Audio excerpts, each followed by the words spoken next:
Back in 2017, Mazda wowed the world with the Kai concept. Now this was a super sleek, sporty and futuristic design which nobody in the world ever thought would be put into production. Well, a year and a half later, Mazda has gone ahead and done it, and say hello to the 4th generation Mazda 3.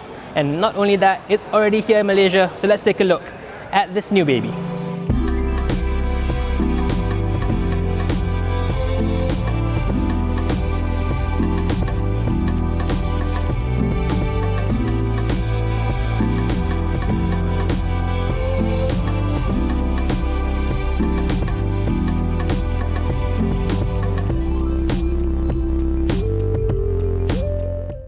Burmaz has brought in both the hatchback and the sedan models in Malaysia with 2 engine options and 5 variants in total. But let's talk about the most important thing first, the pricing.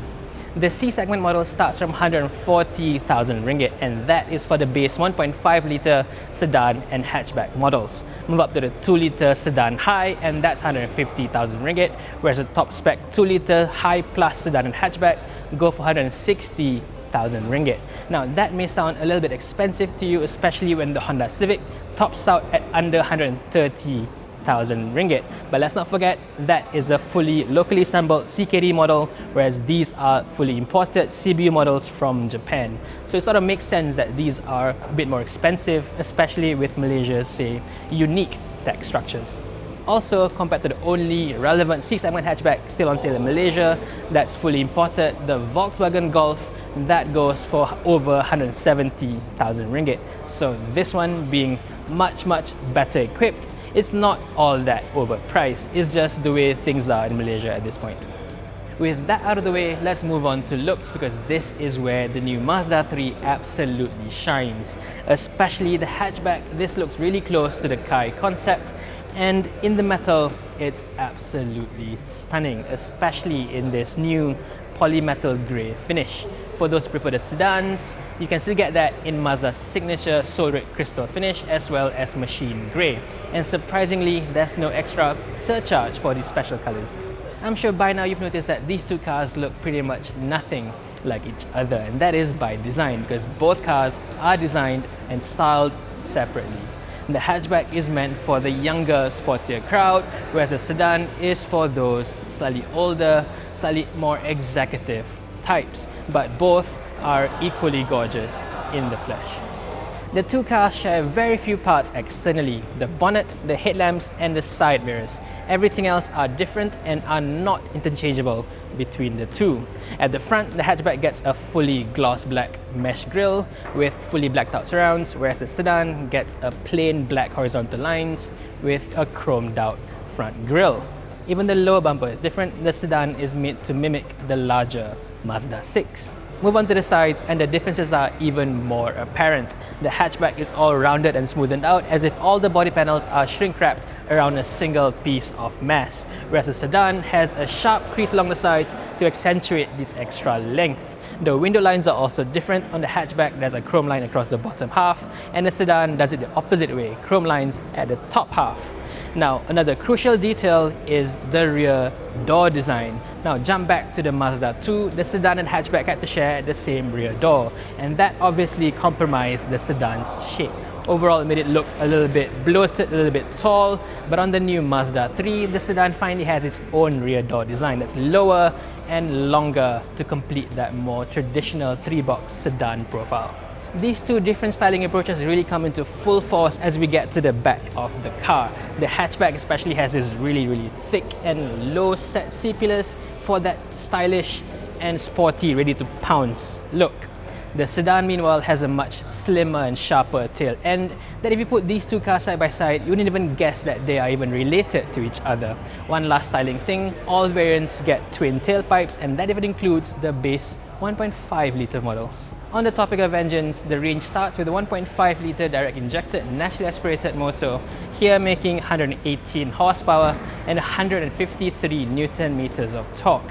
All that goes to the front wheels through a 6-speed automatic transmission. And yes, that is similar setup to the one in the much smaller Mazda 2, which by the way is lighter by about 300 kilograms, so go figure. Obviously, the one you want is the 2 litre option.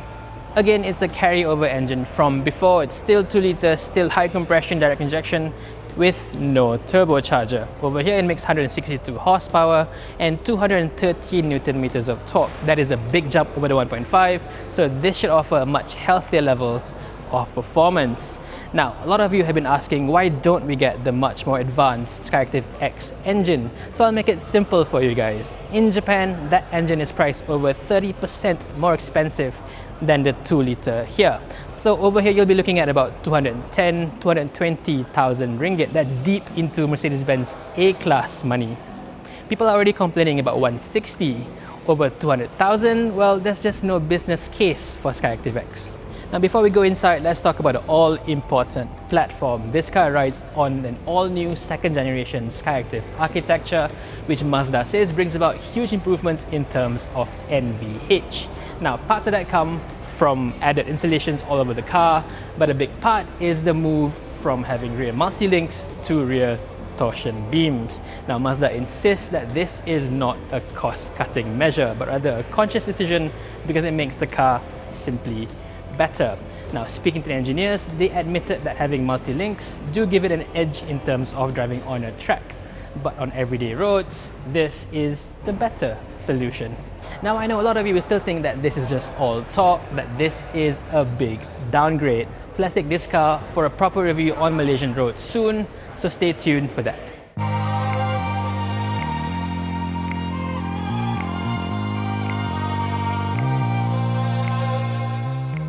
As for the inside, the new Mazda 3 is just as eye-catching as it is on the outside, and I say this both in terms of quality and design. But the thing that catches my attention the most is just how nice everything is. In terms of build quality, I think this is leagues ahead of the Honda Civic, and it's even better than the likes of the Volkswagen Golf and Mercedes-Benz A-Class. There's just nothing else within this price range that offers as much. Plush materials, solid leather on top here, and even all the buttons and all the scroll bars. There's an Audi-esque quality to all this. Moving on to the design, this really feels like nothing else in the same class. Sitting here, it looks and feels like a single-seater with 2 aircon vents flanking the central cowl. And the steering wheel itself, the rims are very, very thin, but it feels so good it would not feel out of place in cars 5 times the price. And then you've got the digital instrument cluster, which for the most part you wouldn't think that it's actually digital. It looks like real dials, and for me that is a good thing. At the top you got a projection style head-up display, which adds on further to the premium feel of this car. Next, let's move on to the center 8.8-inch screen, which by the way is no longer a touchscreen. It's also been moved away from your reach, so you're forced to use the MZG Connect rotary dial down here, which I think is not a bad thing because the interface now is as good as the industry standard, the BMW iDrive. You've also got Android Auto and Apple CarPlay as standard, but operating those without a touchscreen will take a little bit of getting used to. But you know me, I like to nitpick.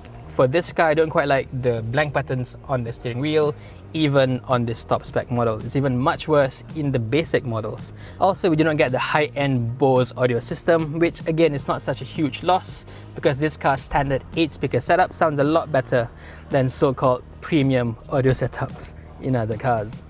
Interior space was perhaps the old car's weakest link, so this new version definitely steps it up a notch. Slightly more legroom here, and headroom isn't too bad, unless you're really tall, of course. But even then, this is hardly class leading.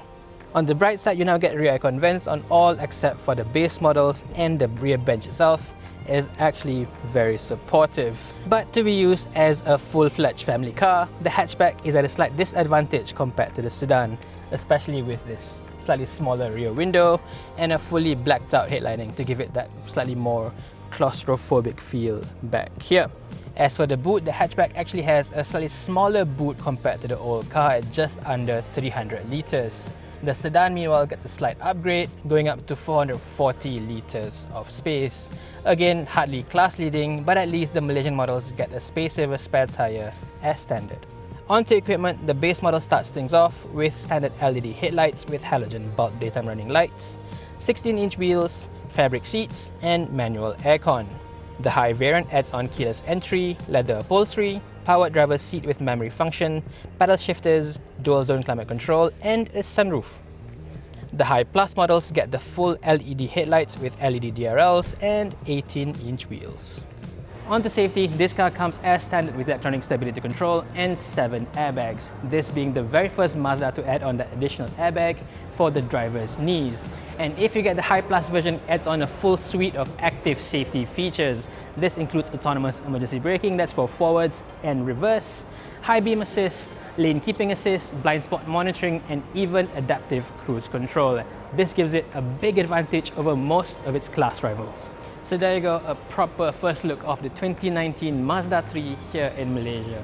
It's an absolute stunner with the tech and the quality to make it stand out in the class. But is all that enough to justify its prices? I think it's going to be hard to make a strong case for the 1.5 litre models. But for the High Plus versions, I think it's a definite yes from my side. What do you think though? What do you think of the looks, the prices, the specs, and which one do you prefer? The sedan or the hatchback? Let us know in the comment section below.